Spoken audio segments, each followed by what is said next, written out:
خانہ کعبہ ایک ایسا مقدس ترین مکان ہے کہ جس کی زمین جناب آدم علیہ السلام کے زمانے سے اور اس کی عمارت جناب ابراہیم علیہ السلام اور جناب اسماعیل علیہ السلام نے تعمیر کی۔ یہ مرکز توحید اور یہ مسلمانوں کا قبلہ ہے۔ مورخین بیان کرتے ہیں کہ امیر کائنات مولا علی علیہ السلام کی آمد 13 رجب بروز جمعہ المبارک خانہ کعبہ کے اندر ہوئی، جو تاریخ کا ایک حیرت انگیز واقعہ ہے۔ اس واقعے کی مثال کسی بھی زمانے میں نہیں ملتی۔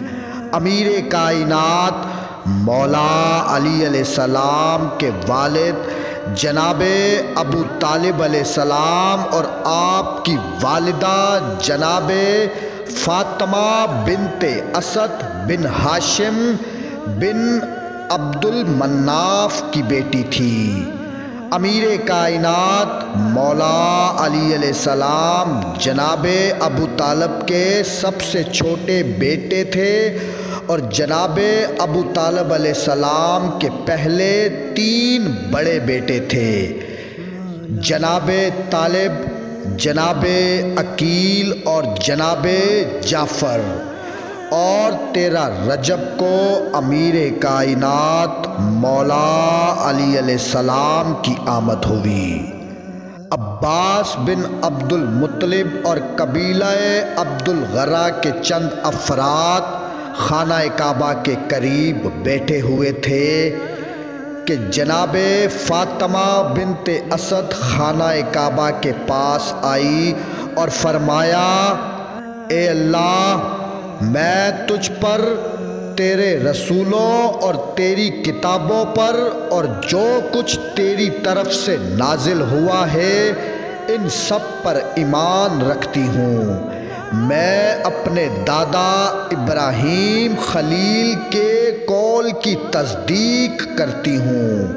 عباس بن عبد المطلب کہتے ہیں کہ جیسے ہی جناب فاطمہ بنت اسد نے یہ دعا کی تو خانہ کعبہ کی عقبی دیوار پھٹی اور جناب فاطمہ بنت اسد خانہ کعبہ میں داخل ہو کر ہماری نظروں سے اوجھل ہو گئی، اور وہ پھٹی ہوئی دیوار کے دونوں حصے پھر سے ایک دوسرے سے مل گئے۔ ہم نے بہت چاہا کہ کعبہ کا دروازہ کھولیں لیکن دروازہ نہ کھل سکا۔ ہم سمجھ گئے کہ یہ امر الہی میں سے ایک امر ہے۔ اب 3 دن تک جناب فاطمہ بنت اسد خانہ کعبہ میں رہی۔ اب 3 دن کے بعد جناب فاطمہ بنت اسد باہر تشریف لائی اور ان کے ہاتھوں پر امیر کائنات مولا علی علیہ السلام تھے۔ اب سب سے پہلے رسول خدا صلی اللہ علیہ وآلہ وسلم نے امیر کائنات مولا علی علیہ السلام کو اپنی گود میں لیا۔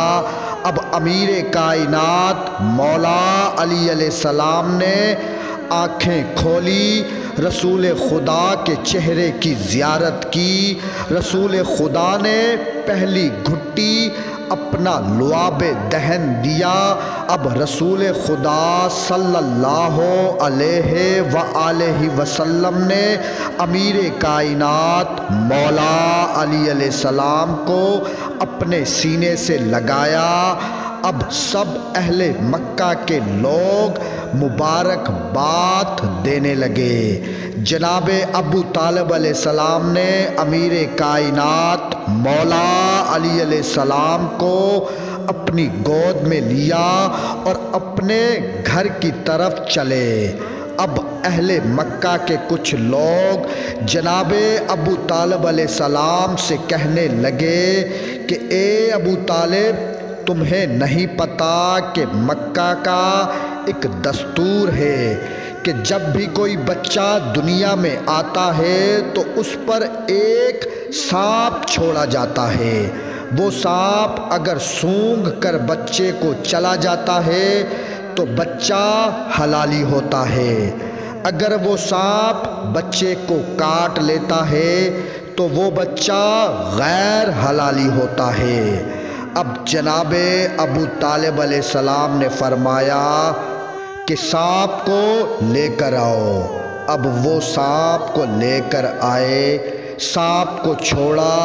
اب امیر کائنات مولا علی علیہ السلام نے 2 انگلیاں سانپ کے اوپر کے دانتوں میں ڈالی اور 2 انگلیاں سانپ کے نیچے کے دانتوں میں ڈالی اور سانپ کو 2 حصوں میں تقسیم کر دیا۔ اتنے میں امیر کائنات مولا علی علیہ السلام کی ماں کے منہ سے نکلا حیدر۔ اب عربی زبان میں سانپ کو کہتے ہیں حیا، اور کسی چیز کو پھاڑنے یا چیرنے کو کہتے ہیں درہ۔ جیسے ہی امیر کائنات مولا علی علیہ السلام نے سانپ کو 2 حصوں میں تقسیم کیا، سانپ کو چیرا، جناب فاطمہ بنت اسد کی زبان مبارک سے نکلا حیا درہ۔ اب سب اہل مکہ کے لوگ کہنے لگے حیا درہ حیا درہ، یعنی حیدر حیدر حیدر۔ اور تب سے امیر کائنات مولا علی علیہ السلام کا ایک نام حیدر بھی ہے۔ اور یہ تھا واقعہ امیر کائنات مولا علی علیہ السلام کی آمد کا۔ اللہم صلی علی محمد و آل محمد۔ من كنت مولا